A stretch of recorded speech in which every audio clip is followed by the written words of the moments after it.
Assalamu alaikum. Today our lecture is about acute gastroenteritis.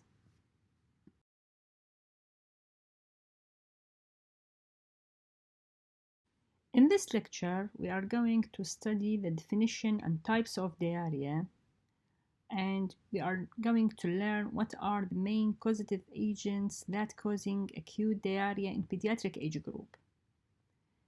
We will speak about the assessment of dehydration and the types of dehydration and what are the main complications of diarrhea, what is the main investigations that help us in the diagnosis, and lastly, how to treat a child presented with diarrhea.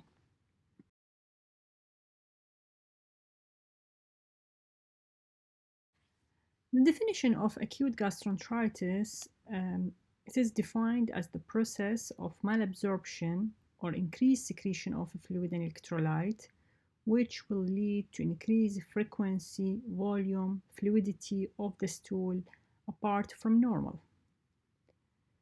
Some define diarrhea as sudden onset of excessive loose stool more than 10 cc per kg per day in infant or more than 200 grams per 24 hour in an older children.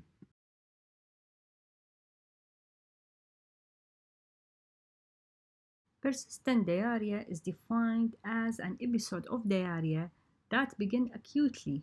However, it lasts for 14 days or more. It has a high case fatality rate, up to 60%.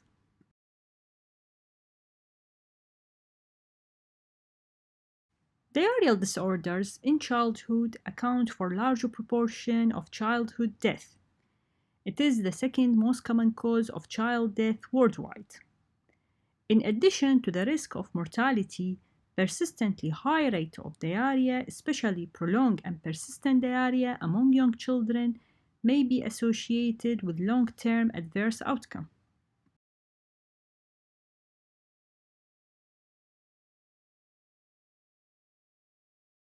Gastroenteritis is the result of infection that's acquired through fecal-oral route or by ingestion of contaminated food or water.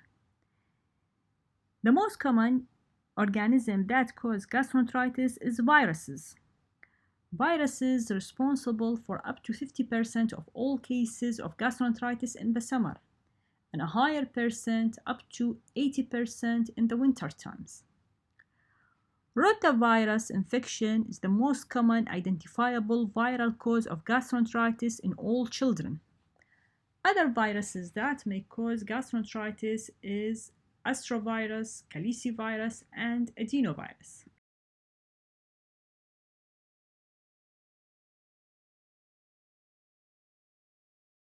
In addition to virus, bacteria can cause acute gastroenteritis in pediatric age group. We can put E. coli at the top of the list with all its subtypes.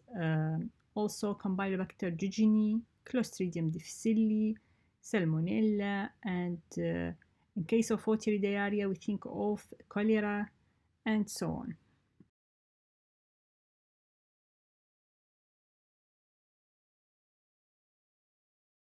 In addition to bacterial and viral causes, gastroenteritis can be caused by parasites. For example, if the patient have bloody diarrhea, we think of amoebic dysentery, which is caused by Entamoeba histolytica. And on the other hand, if the patient have watery stool with gaseousness, we think of giardiasis, that's caused by Giardia limberia.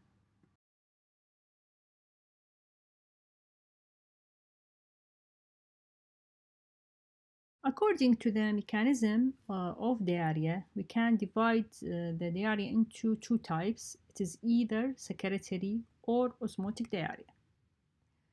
Secretory diarrhea occurs when the mucosa of the intestine directly actively secrete fluid and electrolyte into the stool. Classic example of the secretory diarrhea is cholera. In cholera, diarrhea is stimulated by the enterotoxin of the Vibrio cholerae. The toxin will cause increased level of cyclic AMP within the enterocyte, which will lead to secretion into the small bowel lumen.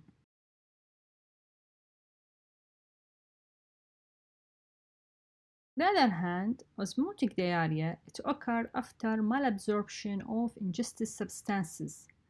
This will ferment and will lead to pull water into the lumen of the bowel. Classic example of osmotic diarrhea is lactose intolerance. Also, non-absorbable laxative such as polyethylene glycol, magnesium hydroxide, milk of magnesia, it is also other example of osmotic diarrhea.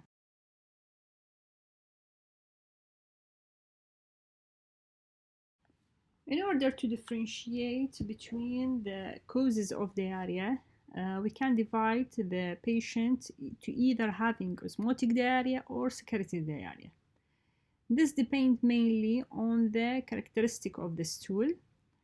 If the electrolyte in the stool, mainly the sodium, is less than 70 milliequivalent, this goes with osmotic diarrhea. While it's more than 70, this goes with secretory diarrhea. Also, the pH of the stool, if it is low, this means that this is mostly on osmotic diarrhea, while more than 6 goes with secretory diarrhea. Presence of reducing substance in the stool highly suggests presence of osmotic diarrhea, while negative reducing substance goes with secretory diarrhea. Also, the volume of the stool. Secretory diarrhea mainly characterized by large volume of the stool, it's more than 200 cc per day, while patients with osmotic diarrhea usually have a small volume of the stool, less than 200 cc per day.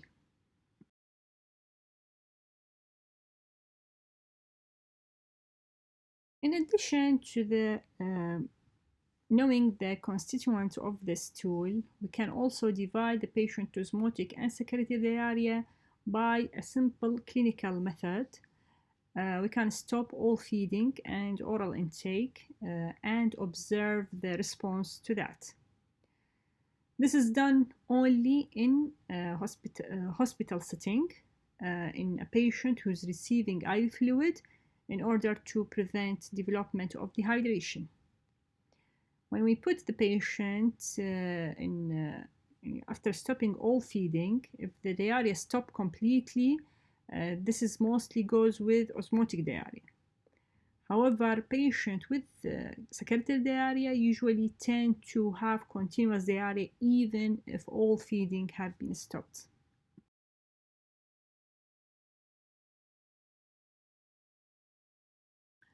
Now we're going to speak about the clinical manifestation of acute gastroenteritis. Patients with acute gastroenteritis tend to have diarrhea plus systemic finding such as fever, lethargy, and abdominal pain. In case of viral diarrhea, the stool of the patient tends to be watery with no blood or mucus in it. Vomiting may or may not be present, and the dehydration is usually prominent. Fever can be present, and if it is present, they usually tend to be of low grade.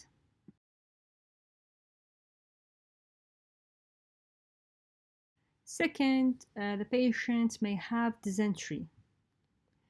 When the diarrhea or process of the inflammation is involving the colon and the rectum, the patient will have blood and mucus in the stool. Usually the stool is full smelling and the patient will having fever. An example of pathogen that causing dysentery is Shigella. Also Entamoeba histolytica, Campylobacter jejuni, E. coli of enteroinvasive E. coli and enterohemorrhagic E. coli, also Yersinia and non-typhoidal Salmonella.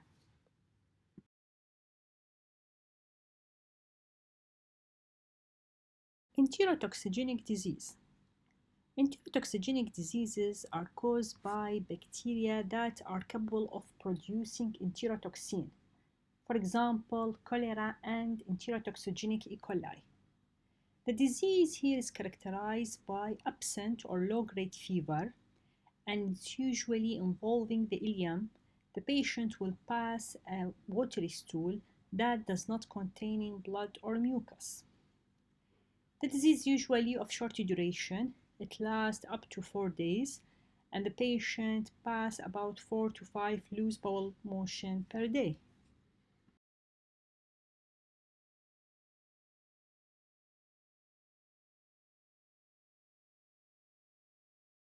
When we are dealing with a child who developing diarrhea, our main consideration is to assess and treat the degree of dehydration. The degree of dehydration that the patient develop, it will lead us to the urgency of the situation and the volume of the fluid that is needed for rehydration of the patient.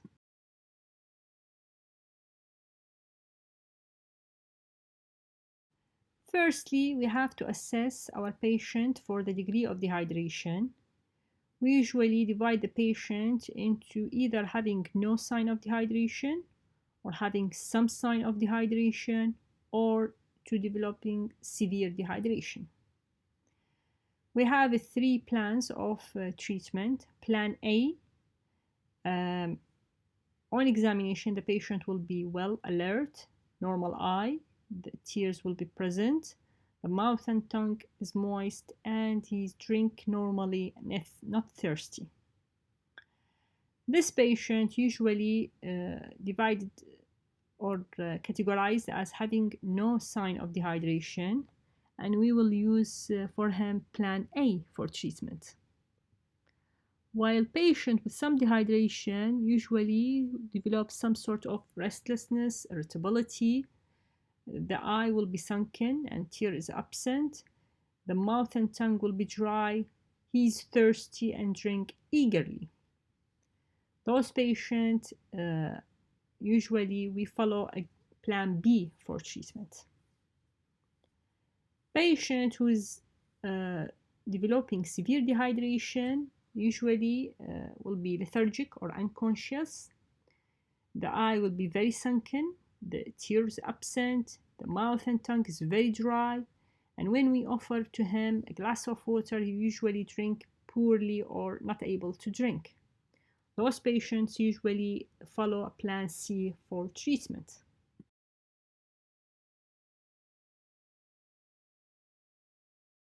In general, we have 3 types of dehydration: either isotonic dehydration, or hyponatremic dehydration, or hypernatremic dehydration.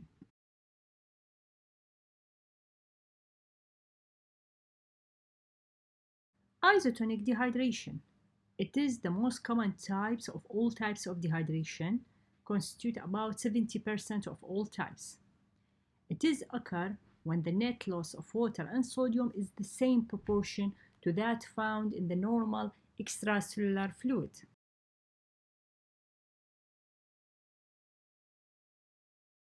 Hypernatremic dehydration is less frequent type of dehydration. However, it is more dangerous type. It is associated with serious neurological damage. It usually occurs secondary to movement of water from the cells of the brain into the more hypertonic extracellular fluid. That will result in the shrinkage of the brain cell and tearing of the blood vessels within the brain. It is seen when the sodium loss is less than water loss.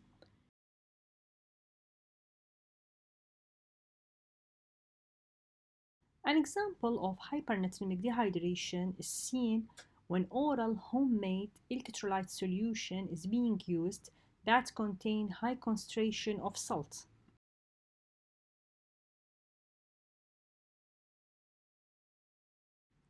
Hyponatremic dehydration is seen in approximately 15% of all patients who's developing diarrhea.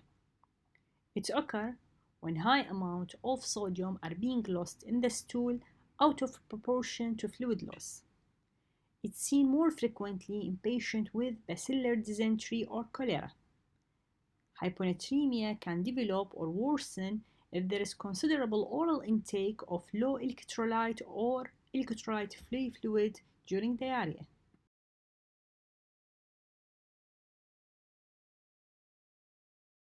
Usually, patient with hypernatremic dehydration, the degree of dehydration would be underestimated. That is because that water will be moved from the intracellular space to the extracellular space, which will result in the preservation of the intravascular volume.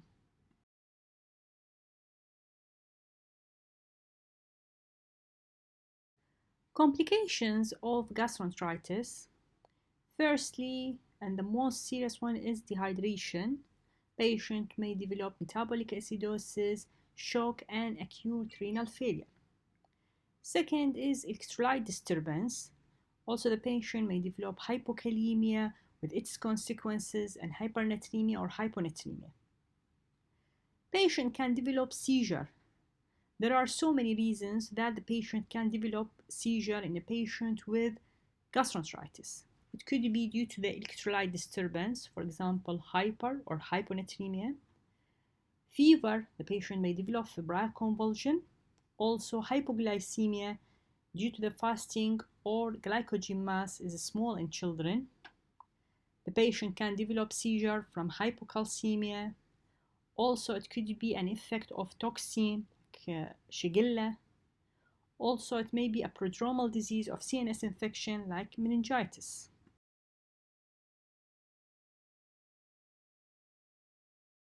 The patient can develop hemolytic uremic syndrome, which is a syndrome of microangiopathic hemolytic anemia, thrombocytopenia, and renal failure. It is seen due to infection with enterohemorrhagic E. coli. Lastly, the patient can develop what's called a post-acute gastroenteritis syndrome or a persistent diarrhea. This could be due to either a secondary lactose deficiency or the patient may have intolerance to cow's milk. It could be due to persistent infection.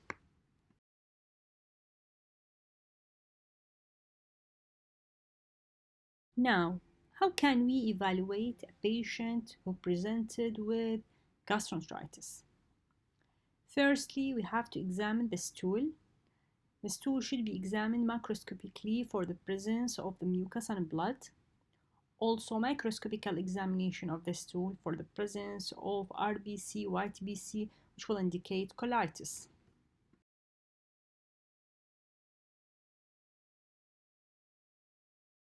If the general stool examination were negative for presence of RBC or white BC, then we have to think of viral etiology. We have a rapid diagnostic test for the presence of rotavirus in the stool. We should also think about it, especially during a winter season.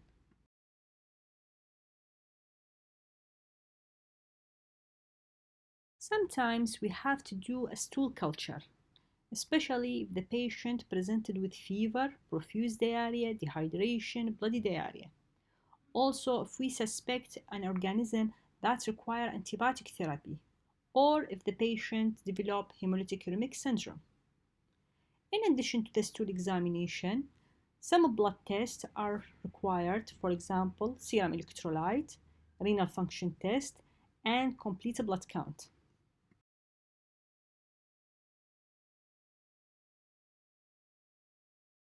A urine examination are sometimes required, especially if we are thinking of UTI. When UTI is suspected, then we should send the urine for culture and sensitivity.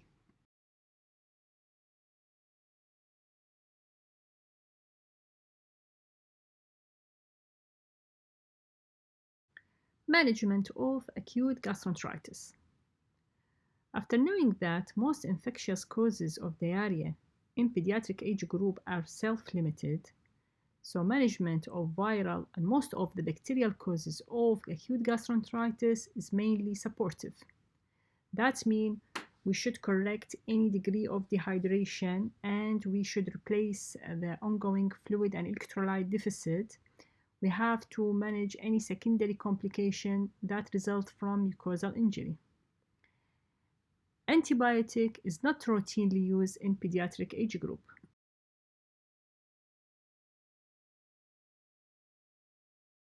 We have only certain indications of using antibiotic in a case of gastroenteritis. It's used only for children with bloody diarrhea. Mostly that's result from Shigella. Also, in a case that we suspect cholera with severe dehydration, any serious non-intestinal infection, like if the patient developing pneumonia, meningitis, and others, we use antiprotozoal drug. It can be very effective for diarrhea in children, especially for Giardia or Entamoeba histolytica. Antibiotic used for all severely malnourished children, they should receive broad spectrum antibiotic. Also for a toxic febrile child and for those whose age less than 3 months.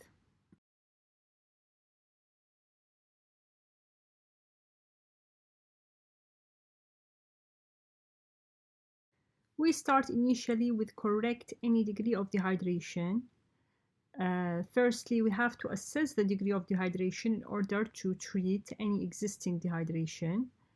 The degree of dehydration, it will lead us to the urgency of the situation and the volume of the fluid that is required for rehydration.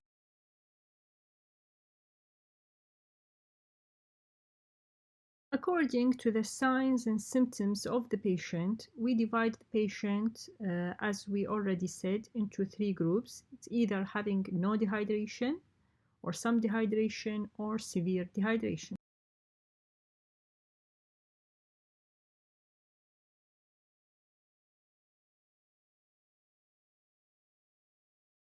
Patient who is having no dehydration usually follow plan A for treatment.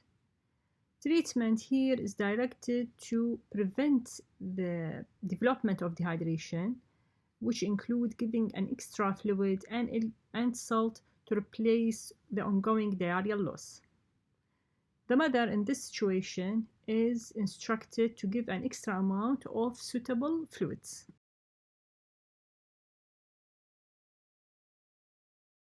The amount of fluid given by the mother should be as much as the child wants until the diarrhea stops.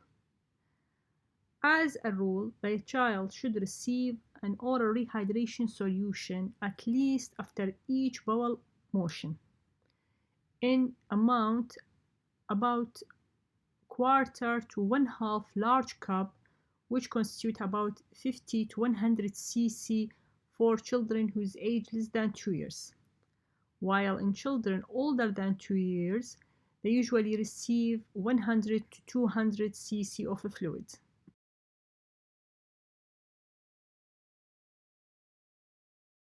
Regarding feeding, patient should continue on his usual feeding to prevent malnutrition. Most children with watery diarrhea regain appetite when rehydration is corrected, while those patients with dysentery usually remain to be anorexic until the disease resolves. Continuous feeding during diarrhea, it will speed up the recovery of a normal intestinal mucosa. Breastfeeding should be continued with artificial feeding. If used, should be given with very careful attention for sterilization. During this process, it's very important to stress the information to the mother that she should not dilute the milk.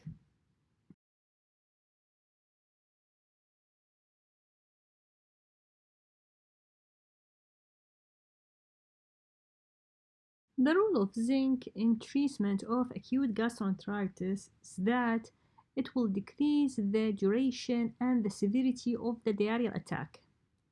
It is important for the child's immune system, and it will help the child to fight off a new episode of diarrhea in the following 2 to 3 months following recovery. Zinc also will improve the appetite and growth. So children whose age less than 6 months should receive about half tablet of zinc, which constitute about 10 milligram daily for about 2 weeks.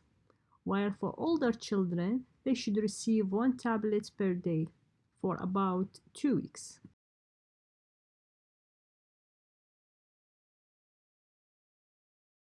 The mother should be counseled that she should take the child to the hospital if any one of the following symptoms have been developed.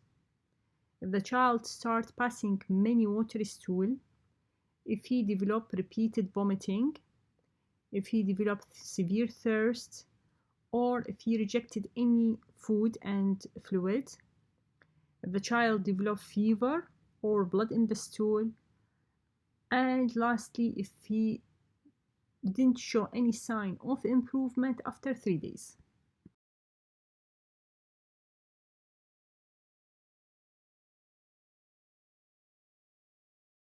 Patient with sign and symptom that categorize him into having some dehydration, we follow plan B for treatment.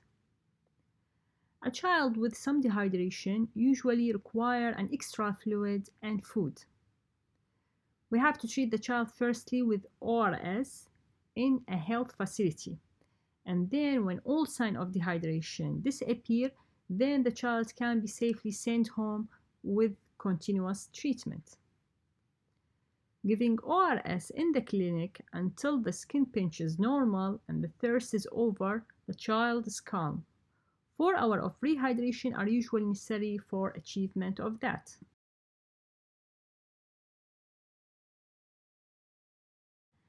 The use of oral rehydration solution in a patient with some dehydration is follow the same guideline for patient with no sign of dehydration. The difference here is in the amount of the deficit. In patient with mild dehydration, we give 50 cc per kg, while in patient with moderate dehydration, the deficit will be 100 cc per kg, and it should be given within 4 hours. We have to replace each ongoing loss by giving an additional ORS. For each bowel motion, we add 10 cc per kg of ORS.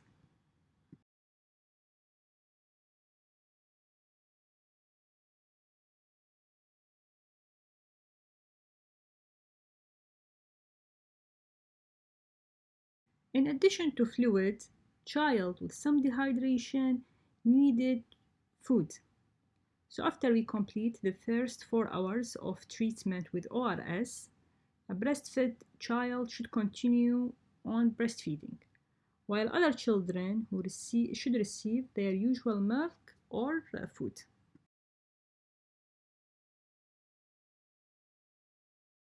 Instruct also the mother about zinc supplementation. Start the first zinc supplement in the clinic, and after that we should instruct the mother to complete 2 weeks of zinc. It should be given as soon as the child can eat and the child has successfully completed the first 4 hours of rehydration.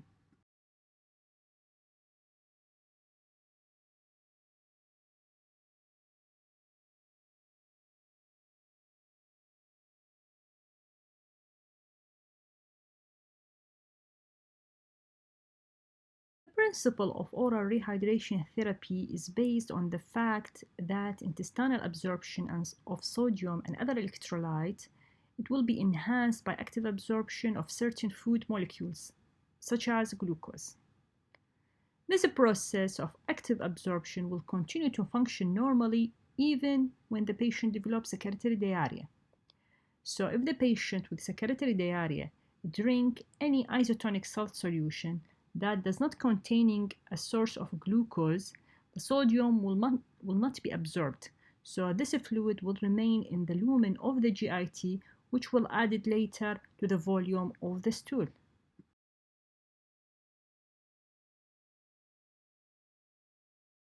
In addition to the standard oral rehydration solution, we have a more effective lower osmolar ORS with a reduced concentration of sodium and glucose. The advantage of this lower osmolar ORS is that it is associated with less vomiting and it is associated with less amount of stool and a reduced need for intravenous fluid in comparison with the standard ORS.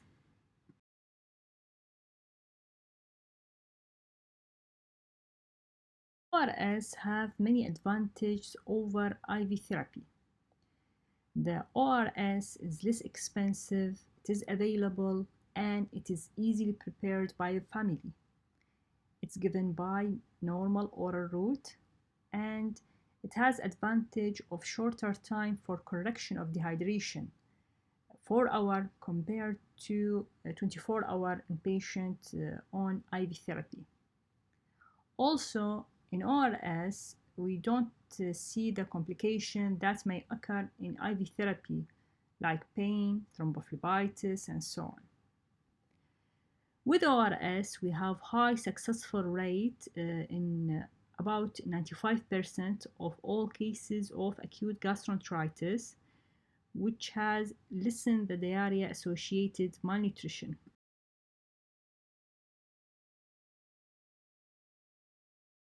After rehydration is complete, then we shift the patient to maintenance therapy. Maintenance therapy consists of 100 cc of per kg per 24 hour of ORS. The patient should continue receive this amount until the diarrhea stop. In addition to that, breastfeeding or formula feeding, they should be maintained and not delayed for more than 24 hours.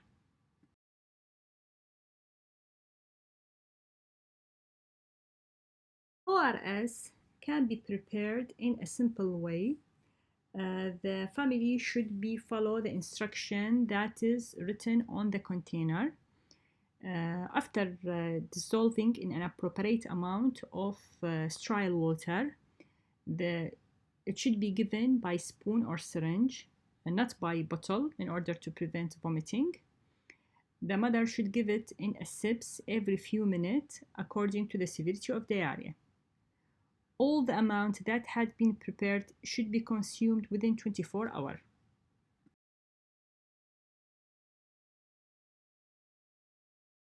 In some patients, we cannot use ORS.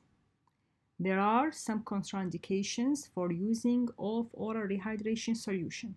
For example, patient with severe and persistent vomiting, since vomiting is not contraindication of using ORS, but if it is severe and persistent, then we have to use IV fluid. Also, if the patient have severe dehydration, that approaching to shock. If the patient have severe diarrhea, that means he had more than 10 cc per kg of bowel motion. If the patient is unable to have oral fluid, as in a case that the patient have loss of consciousness, because at this case there is a risk of aspiration.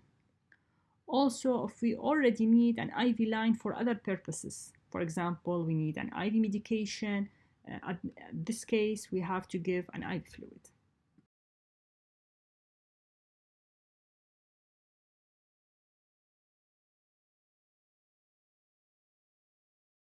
If we decide that the patient requires rehydration by using intravenous fluid therapy, then the first step is to decide whether the patient requires fluid boluses in order to restore the intravascular volume. For example, a child with mild dehydration does not usually require a fluid bolus. In contrast, a child with severe dehydration may require more than one fluid boluses. The usual fluid bolus fluid that's required is the normal saline. The dose is 20 cc per kg, running over 20 minutes.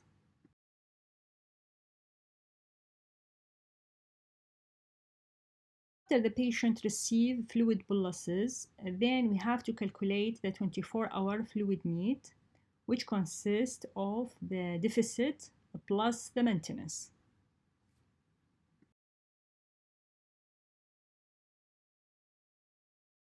The amount of the deficit is depend on the degree of dehydration.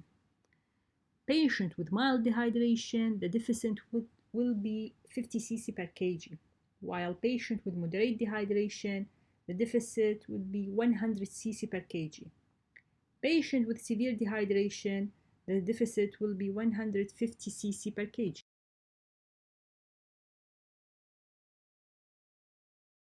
The maintenance of the IV fluid is depend on the weight of the patient. The first 10 kilograms of the weight of the patient, the maintenance will be 100 cc per kg per day. The second 10 kilograms will be 50 cc per kg per day. After that, each additional kilograms will add it 20 cc per kg per day.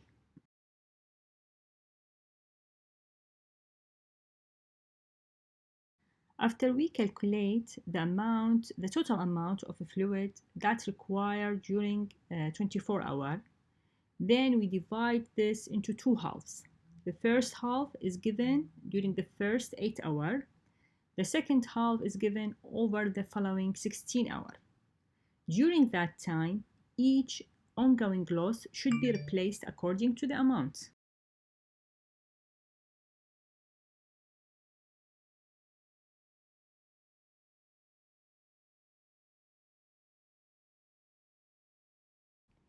Prevention of gastroenteritis.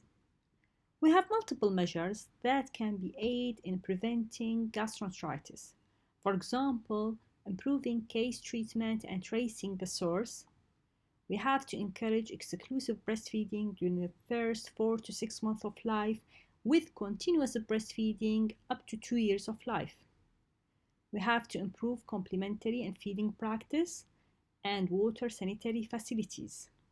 In addition to that, we have immunization against rotavirus and should encourage vitamin A supplementation.